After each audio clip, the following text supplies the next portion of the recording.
Welcome back to Let's Play Dugan's Dungeon Deadly Rooms of Death. And in this part, we go to Monster City. Woo! Yeah, so Monster City is basically an underground city. It's actually called Neitherville. Welcome to the subterranean town of Neitherville. The locals are always glad to have visitors. Neitherville Board of Tourism. Remember that name, Neither. It's not important right now. May not be even important in this game, but it is important. So keep in mind, Neitherville. It's an important name. Remember it. So there's an entire monster city down here. Yeah, there's an entire monster city down here. So what we're going to do is go this way. And we are going to raid one of the houses. That's how we're starting this off. We're raiding a house. So how do we raid a house? Well, we raid it how we would raid any other house. We rob it.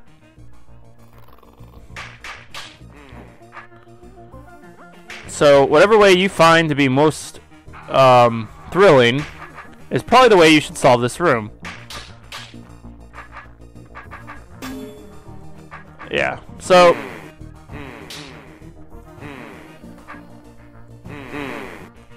what we want to do is make sure we have a foolproof method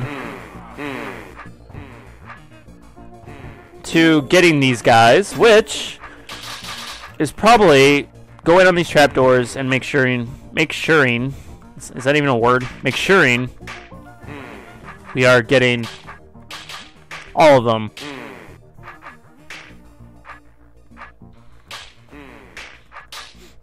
However that may be.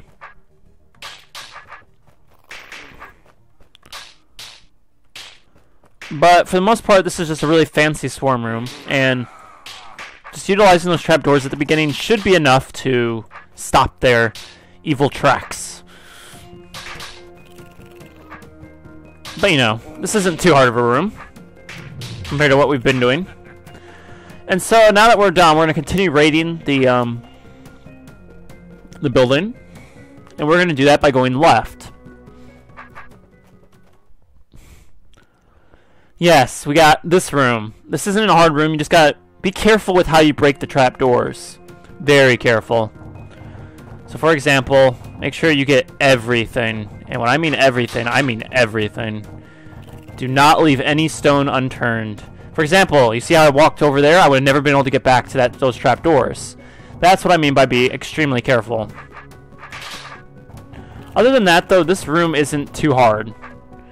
Once you realize this careful factor. These roaches are just kind of, in my opinion, a little tedious and just take away from having to do this. This kind of inspired, when I was first playing Drawd, this inspired a room of certain degrees of that you had trapdoors, you had to get rid of all of them, yet you had roaches swarming you. That was a hard room. I don't remember how I made that room, and I don't have it anymore, but it was a hard room. I wish I got to keep it. In any case, maybe to me it was hard, but maybe it was easy now if I played it. Once we've done that, the reason we couldn't enter from the top is because there's no way through this door until you hit the right switch on the right. Ah, itchy ear. So, how do we go about getting to that door? Well, we just, yeah.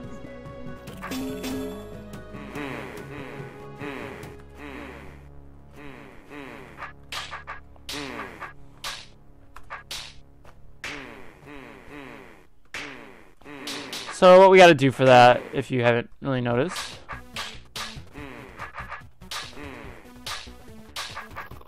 is make sure we can get rid of every eye we can. And by doing that, we can clear off this room that is overall a little on the hard end.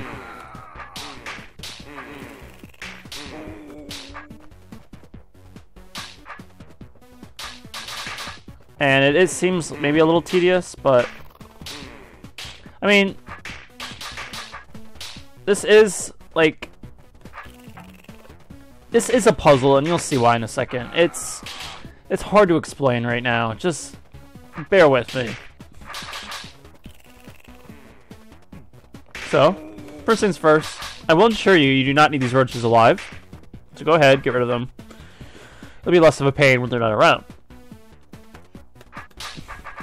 Next, hit the switch. Yeah, we got goblins. But these guys shouldn't be hard because we have the power of... the power of the single corridor. So, now it might be tempting to go kill these brains and then go get the rest of the eyes, but the whole idea of this puzzle is, look at these guys. How are we going to get them? We know when we step on the trapdoor, we won't be able to go back. And so that is the idea of this room. We can't go get them until we kill all the eyes, the brains, because we won't be able to get back. We won't be able to get any of these brains. Now, there is one thing I lied about. We're going to go back for. And that is that these eyes right here, this room, you might as well, you can go ahead and get rid of them because there are cracks. That's the only thing I lied about, though. Every other eye you can't get until you actually have gone through this, what I like to call gauntlet.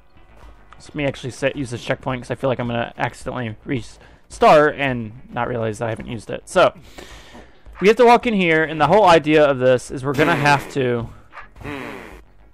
clear this in your favorite way. The reason I wanted to go up right here and hit the switch here is because you do not want to get detected by both sides of the eyes. This room becomes theoretically impossible doing so.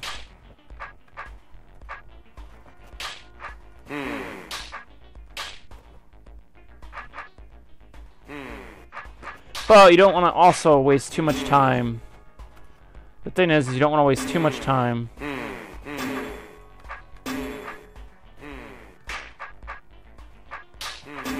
whatchamacallit on this. I found, though, this to be the best method of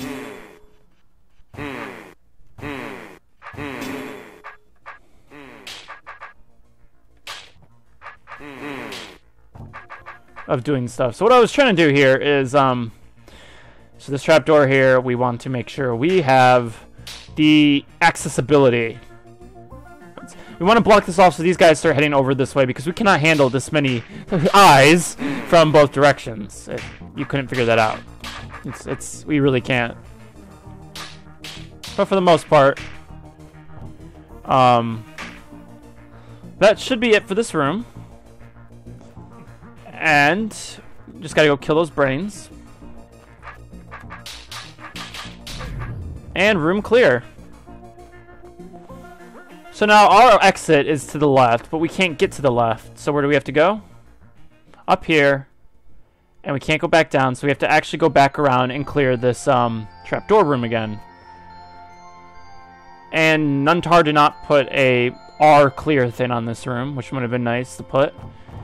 Unless maybe I'm just doing things wrong, you don't actually have to redo this, but I'm dumb, so there's times where I just don't know, so yeah. You know, we all have those moments, right? I have literally no idea if you could just clear the room, or if there was supposed to be another order you're supposed to do that room in. So, but for the most part, yeah. So what I'm going to do next is go this way. And we're going to clear, what I'm going to do is clear the entire east side of the city, because why not?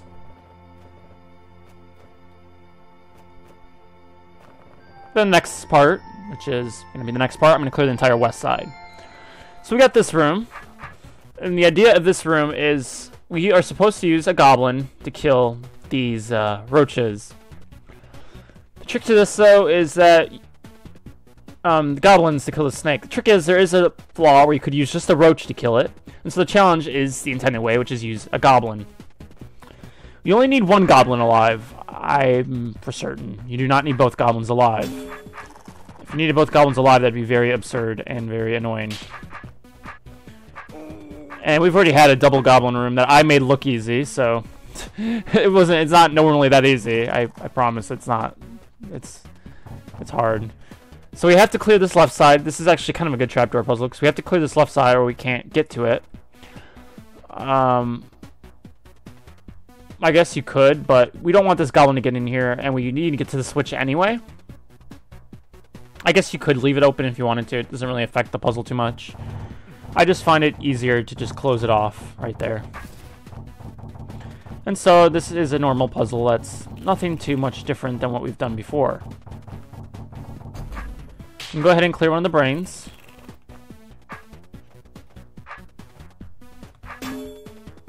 And we can open up that door for the whatchamacallit, the snake. Once we got that, we got this room. We can keep that goblin tucked in the corner, and we can go ahead and push him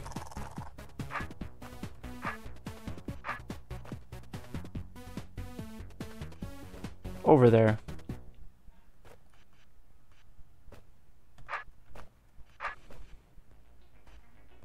But the whole trick here is, there we go. Once we got him in there, he should kill the snake, just like we planned. Maybe not. And he should die. I made that kind of look easy. You basically just got to time it to the snake. When the snake is about to open that up, the snake has priority movement over the goblin. So just keep that in mind. Let's just figure out who has the priority movement.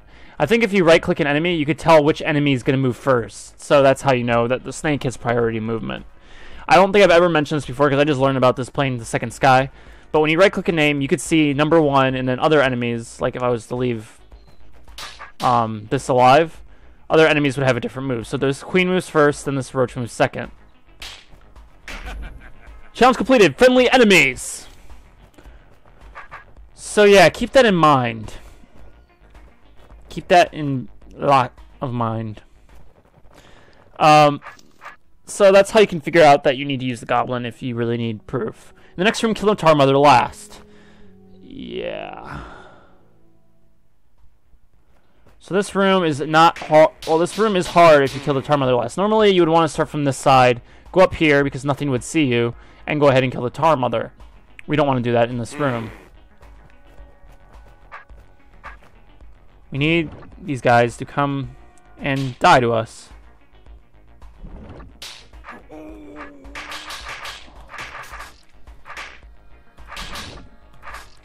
By doing that. Once we got rid of those snakes, the rest becomes pretty easy. Now, I know it says kill the tar mother last, and it might seem like it'll overflow, but I think it will not overflow. The thing is we have to kill every enemy, including tar baby. Something I didn't do in level 16 when somebody told me that I didn't complete the challenge, and I was, kind of like, wait a second, I didn't? Is I left the tar baby alive, so I never actually showed the challenge complete. So that was my bad. Will I go back and show it? I mean, it'd be really out of my way to just go and show one thing. So the answer to that question is no, I probably won't go back for it.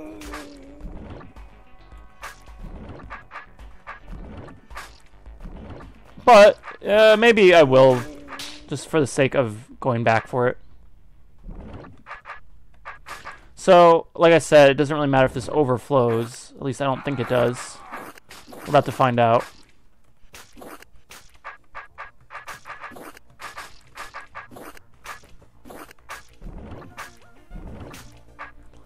But what I wanted to do was clear this right side, so that way we don't have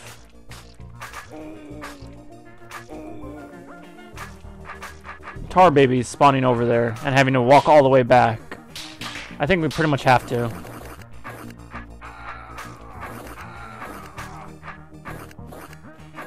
And we want to make sure we go over for this eye. And then once we kill that brain, we'll have our way and ticket out of here. Now there's only 2 ways in there. And it's again the single, we got a single path right here. That's why it was important to know in that one level. I think it will still clear the challenge because there was no enemies left when the tar mother was alive. So I think that's how it works. I don't have to go ahead and I don't have to worry about these babies over here spawning. I believe that's how it works. We're about to find out. As long as there's a time where the mother is The last one. No, mother has to literally be the last one. Alright, that's annoying.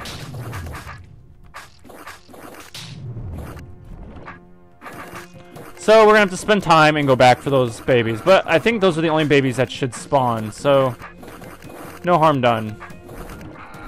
Well, other than the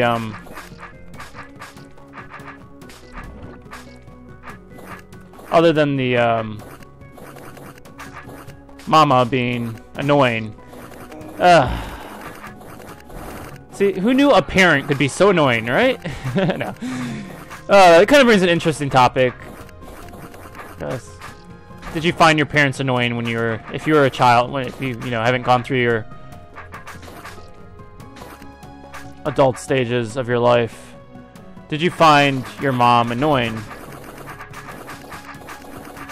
as a child?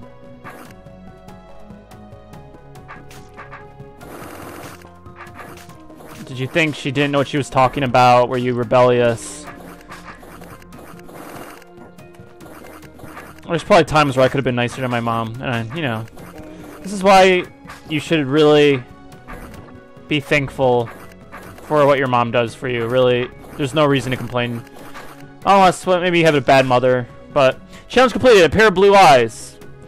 If you have a mean mother, or not a mean mother, a nice mother, don't take her for granted. Go and love her up. Seriously, if she does things for you, if she takes care of you, don't ever disregard that. In any case, so that's it for level 24. I'm just kidding, that's not it.